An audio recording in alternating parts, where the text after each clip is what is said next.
Ahora la presidente. asambleísta Buenas por noches, Pichincha, con Gisela todas y Garzón. todos, buenas noches. Inicio mi intervención con una clara burla, o al menos así lo considero, puesto que en la cuenta de Twitter del presidente de la República se ha informado que entregó la condecoración al Orden Nacional al Mérito en grado de Gran Cruz a la ministra saliente Jimena Garzón. Es decir, nosotros aquí nos hemos pasado todo el día evidenciando lo que pasa en el sistema de salud. Y el paro nacional tuvo como uno de sus motivantes la crisis del sistema de salud, lo que significó una supuesta declaratoria de emergencia que después era evaluada por la misma ministra para que días después se declare como tal. El sentido de urgencia en el gobierno nacional no existe, pero además, digámosles a los 70 niños de los que hacían referencia, tanto el presidente de la comisión como mi compañera Luisa González, que fallecieron a falta de medicamentos y atención, que la respuesta del presidente de la República ha sido condecorar a la ministra de Salud. No me estoy inventando, ustedes lo pueden ver. Por lo tanto, no solo que no hay compromiso de parte del gobierno para atender las demandas planteadas por la CONAIE y organizaciones afines, sino que además tampoco le interesan las vidas perdidas en manos de la inoperancia de la ministra saliente, y ojalá quien venga, no tengo esperanzas, pero ojalá quien venga no siga los mismos pasos inoperantes y mediocres. Pero bueno, el paro nacional además puso en evidencia que esa no es la única necesidad, y eso evidenció que en la calle estén estudiantes, estén mujeres, estén las organizaciones que se adhieren a la CONAIE y demás sectores de la sociedad civil.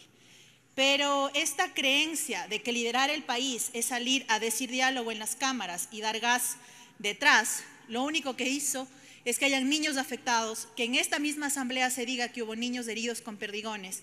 Y por lo tanto, no solo el pedido de mi compañera Esther es urgente, sino es indispensable en esta supuesta corrida por reconciliar el país. Y digo supuesta porque al menos que no interesen las vidas y se condecoren ministros, entonces este significado de paz que tiene el gobierno frente al significado de paz que tenemos nosotros y que tiene la ciudadanía, hay un abismo de distancia. Además, en 18 días vimos la mejor y la peor cara en el país. La mejor con aquellos cientos de voluntarios que estaban en las zonas de acogida humanitaria, aquellos que donaban alimentos, aquellos que acompañaban, aquellos médicos que hacían cadena humana para poder trasladar heridos en medio de una gaseada impresionante en la Casa de la Cultura. Muchos de esos médicos, despedidos por este gobierno, estaban allí atendiendo heridos. Pero también vimos la peor cara, esa que significó una bomba lacrimógena en el cerebro de una persona, y lo vimos todos a nivel nacional, o aquella que salió a disparar en un carro por la Ruta Viva a ciudadanos civiles que se manifestaban. Y esa peor cara, lamentablemente, no tiene ni responsables, ni culpables, ni sanciones, ni respuestas. Ese entonces también deberá ser uno de los mandatos del exhorto que estamos haciendo a la Defensoría del Pueblo y que por supuesto esperamos que se apruebe. Mauro Benente, abogado y docente argentino, en un análisis sobre criminalización y regulación de la protesta social, acertadamente señala que las movilizaciones que alteran la normalidad, entre comillas, se utilizan como argumento para sostener discursos racistas y desde allí alimentar peligrosas demostraciones de fuerza. Si eso no fue lo que sucedió en la Casa de la Cultura, en esta supuesta tregua que se dio, entonces, ¿de qué estamos hablando? Materia hay de sobra para que la comisión que deberá establecer la Defensoría del Pueblo con nuestro exhorto analice. Y es que se creía que este llamado de paz era únicamente que los indígenas se regresen a sus comunidades, porque eso les dijo el presidente en cadena nacional cuando creyó que 10 centavos era suficiente o creyó que era un montón en términos de compensar algo de las demandas.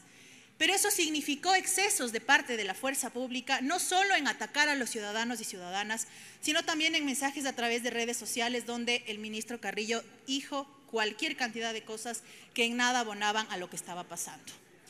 Pero yo soy del Cantón Mejía, vivo en la parroquia de Aloasí. Estoy a 40 minutos al sur de este recinto. Y en el Cantón Mejía, además de existir varios cierres a nivel de todo el trayecto en la Panamericana E35, vivió jornadas muy complejas que incluyeron uso de la fuerza, gas y balas en zonas residenciales. Dentro de las casas caía el gas y caían las balas. En un cantón de las características agrícolas y ganaderas como el mío, para atender el abigeato hay 4 policías ambientales. 4. cuando al día se pierden 5 cabezas de ganado, hay 4 policías que no dan respuestas. Esa vez, adentro de Machachi, como nunca en su historia, eran 300 militares, 100 policías y una cantidad de gas impresionante. Algo está pasando y algo está haciendo mal el gobierno. Y si hubo delitos de lesa humanidad que no prescriben, entonces que la comisión que se propone los investigue. Lo mismo ocurrió en el barrio La Merced, parroquia de Tambillo. Mientras en la primera mesa de diálogo se decía que la paz había vuelto al país, lo que pasaba dentro de esa parroquia eran carros de policía circulando, lanzando gas, afectando nuevamente a los domicilios. Y si esto no fuera suficiente, el 29 de junio se dio otra irrupción de parte de la fuerza pública en diferentes puntos, afectando principalmente a la olla común en esos sectores, similar a lo que pasó en San Miguel de Común.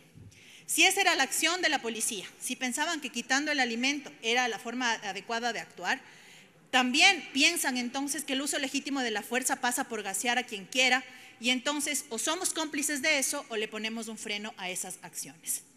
Este exhorto entonces propuesto no solo es necesario, sino que además debe estar recomendar o ir acompañado de una recomendación respecto a la participación de veedores internacionales y profesionales del derecho, veedores de los derechos humanos, abogadas con enfoque de género, defensores de los derechos de niñas, niños y adolescentes, y todos quienes puedan sumar a una sola causa, que es esclarecer lo que pasa.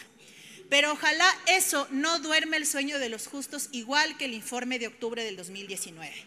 En ese informe hay mutilaciones confirmadas, desapariciones confirmadas, detenciones arbitrarias, asesinatos, pero se tapó, y quizás esa es la decisión del gobierno. Silencio, ceguera y sordera. Una asambleísta de esa bancada hasta lo cantó un día en este mismo pleno. Por lo tanto, me permito respaldar lo que ha presentado mi compañera Esther Cuesta y mantener la cercanía con la Defensoría del Pueblo, por supuesto, en el ámbito de nuestras competencias, para que además este grupo de profesionales llegue a los territorios como mi Cantón Mejía y cuanto territorio haga falta. Porque en el frame mediático se creía que únicamente estaban pasando cosas entre la Casa de la Cultura y la Universidad Central. Y las marchas de la paz, entre comillas, creían que Quito empezaba en la Orellana y acababa en Ashiris. Pero resulta que en el Cantón Mejía, 40 minutos al sur, y en Imbabura y en diferentes partes del país, en la Amazonía, etcétera, estaban pasando iguales vulneraciones a los derechos. Por lo tanto, es una responsabilidad para que efectivamente este llamado a la reconciliación sea real, con la verdad enfrente. Gracias, presidente. Asambleísta Peter Calo tiene la palabra.